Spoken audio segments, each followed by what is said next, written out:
Hi there. In this lesson, we are going to learn about Helm Charts. You may ask the question, what is a Helm Chart? Helm is the ultimate Kubernetes package manager, and Helm Charts are the Kubernetes packages. Helm is to Kubernetes what Yum or apt is to Linux. So why do we want to use Helm Charts? There are 6 reasons: reusability, versioning, dependence management, configuration management, and scalability. You see, a Helm chart is a reusable package. Enough said, let's get our hands dirty. We normally install Helm on our server. So on our Kubernetes master node server, there we would install Helm. So like we were running kube control commands, we will now also run Helm commands from the master node, or what K3S calls the server node. This URL here is the latest version 3 that we are using. You run this command inside your Linux server. So let me do that. I'm connected to my master node. I'm just going to make a folder called Helm.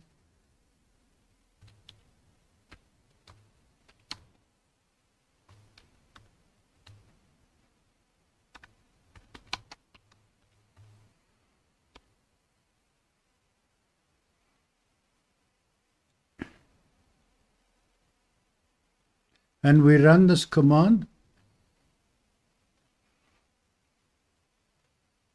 And it has downloaded Helm. Now we want to extract the Helm chart, so we run this command.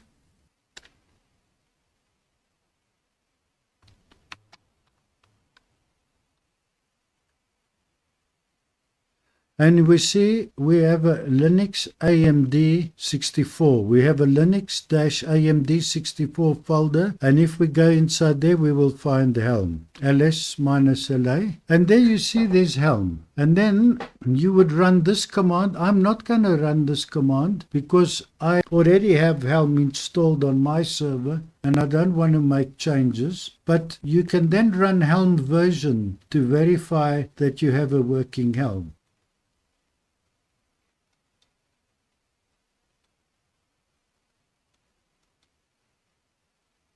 And we expect to get a 3 point something, and that's what we have, 3.11. We have a successful installation of Helm on this server. I mentioned that Artifact Hub is to Helm Charts what GitHub is to Docker images. So let's open this.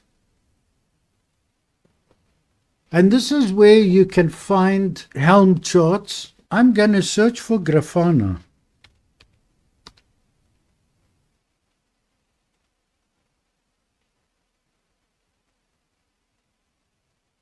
One thing I will say, if ever you can find a Bitnami Helm chart, you see this Grafana Helm chart is made by Bitnami. Prefer to use Bitnami. Bitnami is actually maintained and developed and kept up to date by VMware, and VMware is a very reputable organization. I definitely would recommend that you use Bitnami Helm Charts when you can. So I'm going to open this one. Click on it. What the Artifact Hub Helm Charts do is they make it extremely easy for you to use. First of all, when you've chosen your Helm chart like I have here, there's an install button on the right, and if you click it, it gives you 2 things. Firstly, it gives you the command to add the Bitnami Helm charts to your server so that you can work with them. So I definitely would run this command.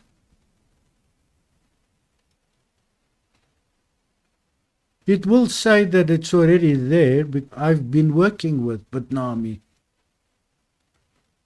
And the next is this command. It is as easy as this. You just copy this command and you run this command. However, I am going to show you a slightly better way to do this. It is very easy to install or deploy a Helm chart into a Kubernetes cluster. All you need to do is click on this button and it gives you the two commands you need. The first one is to add your repository. So if we copy this command and run it, it will add the Bitnami repository to my Helm. And it's already there. It tells me it already exists. And then all you need to do is run this command. And it is simple as that. A better practice is to use namespaces. So I will copy this command and I will use it together with a namespace. The first thing we need to do is create the namespace. Kube control create namespace. I'm going to call it Nico Grafana. And now I have a namespace. You may want to know, why do I want to use a namespace? Well, think of a namespace like a virtual space. It's particularly useful to keep things in logical groups. A logical group could be my Grafana deployment that I deploy inside this namespace. You can think of this like a virtual space on the server. And then when I'm finished working with Grafana on my test server, like here on my test server, or even in a production server, sometimes you want to take down something. So you can use the namespace so that you know that when I am working with this namespace, it's only these deployments that are affected. Cleaning up the cluster is very easy. I delete the namespace and the cluster is cleaned and I don't have bits and pieces scattered all over the cluster of previous deployments. So that's the benefit of doing that. Now you see they gave us this command, Helm install. That's exactly what we got, but it's not a good practice to go and install or deploy any Helm chart that you haven't tested yourself. So instead of using the Helm install command, we're going to use the Helm template command. And with the Helm template command, I can now test this. So let's run this. If it fails, I will get errors. If not, I will get back a YAML. I got back YAML, which means that this thing succeeded. I do trust the Bitnami Helm charts. As a matter of best practices, you always want to test, especially before you deploy to a production server. So that worked, but now I want to use this together with a values file. And if you remember, we downloaded the values file, ls-la. There it is, values Grafana. So now I want to test, and I'm going to describe these commands to you. You see, when you say Helm template, you are going to test. You always give a release name. You create a release name. So I called it my Grafana release. So I now know that is the release name. And then here, this is the Bitnami repository, and that is the project, Grafana. So this is going to take it out of the Bitnami repository, Helm repository, and it's going to download the Grafana project, and it's that version here, that version. But now when I work with the values YAML file, this is the same syntax that we used when we were using kube control apply -f and then a manifest. So that's the same thing. -f and then the values YAML. So let's take this whole command and let's run it. And I'm not surprised. As I said earlier, Bitnami are good Helm charts, and it passed. So at this point in time, I'm ready to deploy this. So basically, I use exactly the same command as this. The only difference is, instead of Helm template, I will now say Helm install. But the rest is exactly the same. So here it is. I'll paste it in the terminal and then we'll see.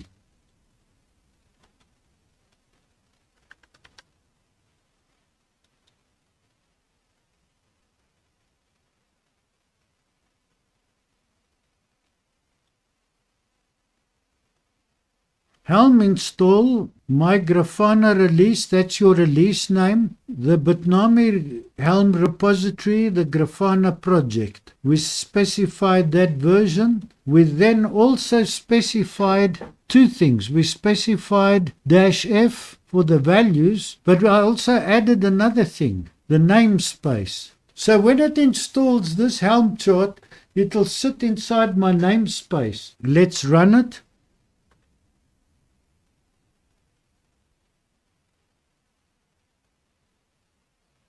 It deployed successfully. Now we want to verify this deployment. So I'm going to say Helm list, and then I specify my namespace. And you can see it's there. Grafana release revision 1. Just let's expand this terminal. And I can also say Helm list all namespaces.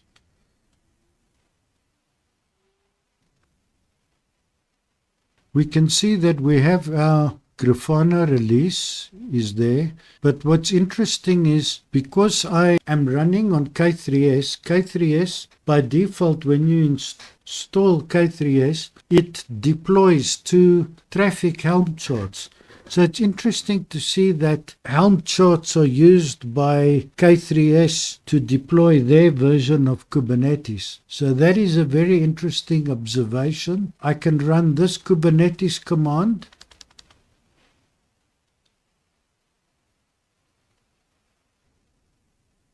Now I can run this command.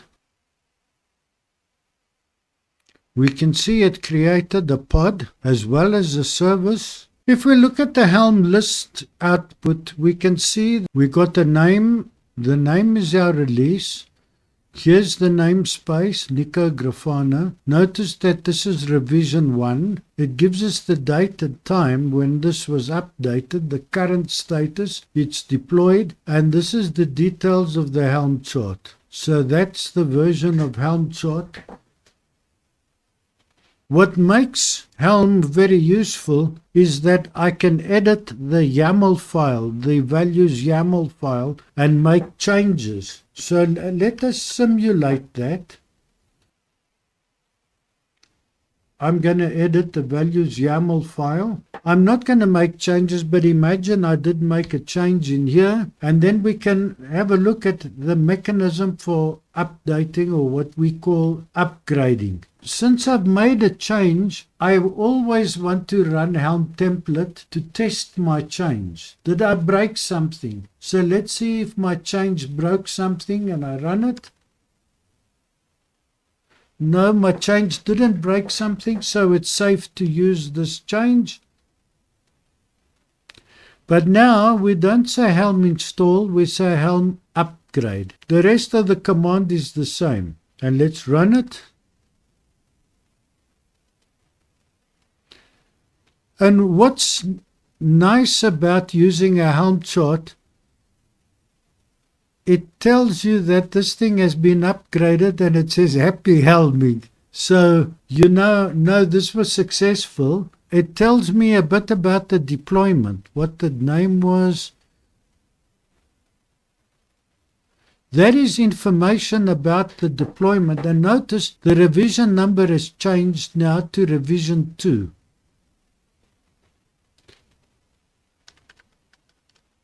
So if I run the Helm list command again,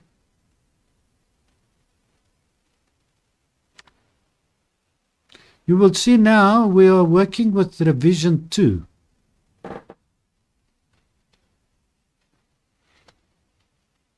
And this is time to use the Helm history command.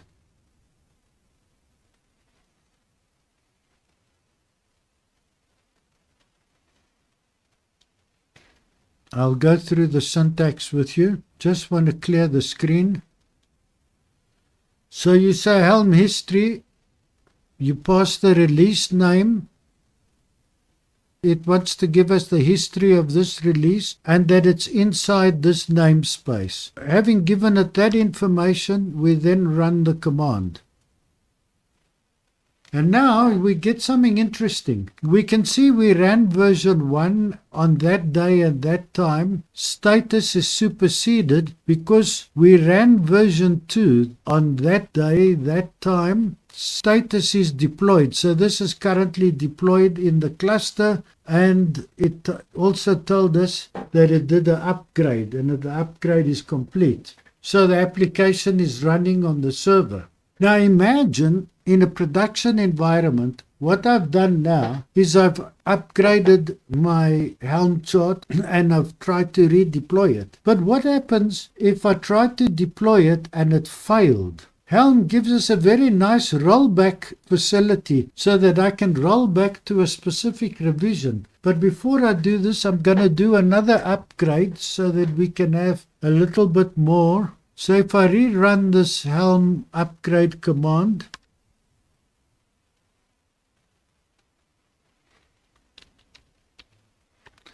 and now let's have a look at the history again. This is what you find in production. The first time we installed it, the second time we upgraded. But now let's assume that this was a failed upgrade, you see. So what we want to do is we want to roll back. Helm gives us a rollback command. And let me copy this into the terminal and then I'll go through the syntax.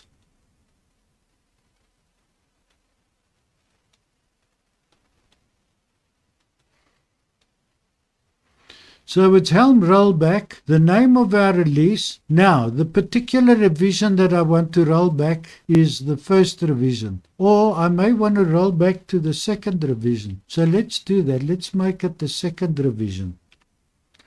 I'm simulating a failed deployment in production and you want to roll back to the previous working one. So you run this command. And now it was successful. So let's go back and look at the history.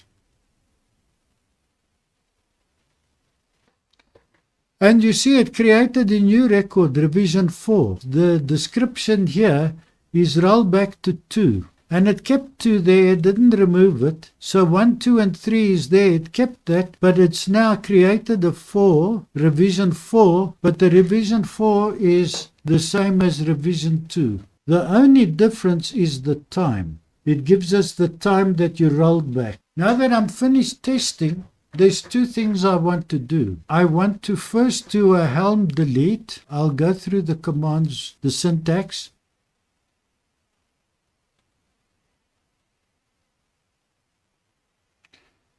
Helm delete, I'm now giving the release name. So it's going to delete the release. In this case, the whole of all of this is going to be deleted, and it's in the namespace, that namespace. So if I had 2 Grafanas, one in a namespace development and one in a namespace UAT, assume that I was using one server for both environments, then you can see I'm now specifically deleting in that logical space, Nico Grafana.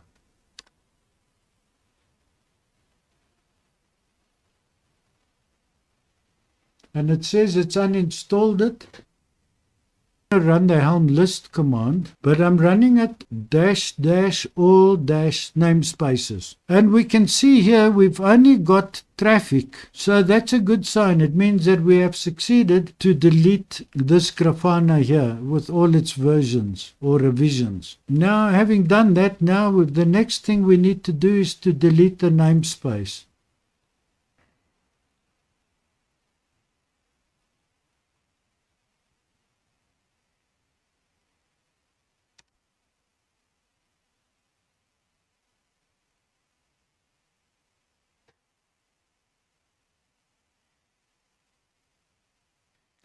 And now we can check to see that we don't have any bits and pieces scattered in our cluster.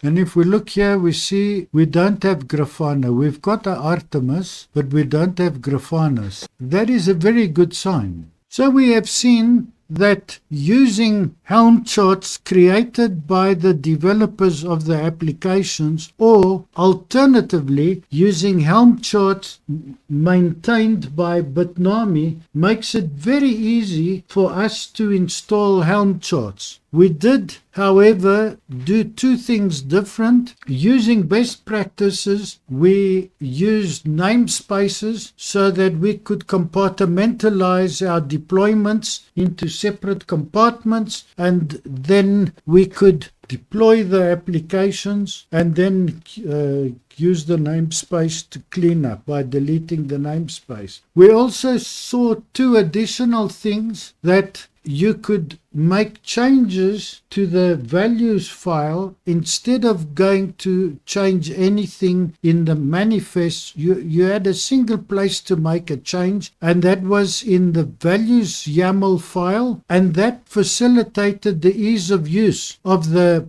Helm chart. In addition to that, we were able to use the Helm upgrade command so that we could be able to deploy changes in the values YAML file. We also learned about the Helm history command, and we also learned the Helm rollback command. Now you have a complete toolkit for deploying applications that are developed and maintained by professionals in the industry into your Kubernetes cluster and making you look like a professional. Thank you for watching this video.